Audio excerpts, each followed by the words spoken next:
In today's video, I'm going to describe exactly how to edit your profile on Squarespace. So if you have a blog and you want to be the author and you want that author information to show up on the bottom of your blog, you will be able to, and it'll look nice and professional. Let's get into it. When you log into Squarespace, what you need to do is come over to this little image over here or your name, click it, and you'll click profile. And in this area, this is where you will edit your information. So you can see that my first, last name, my display name, my website, all of that information is there.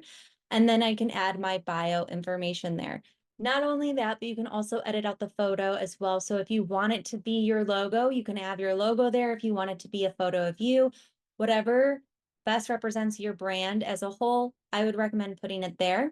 And then whatever you put in this bio area will be what's displayed when you are the author of a blog post and that author toggle is turned on. Keep it short, keep it brief, keep it however you want. And that's it. That's how you edit your profile for Squarespace. And that's how you can edit that cute little author bio at the bottom of your blogs. If you have any questions, leave them down below. I will try to answer them as best as I can. Maybe they'll get their own video. Thanks, guys.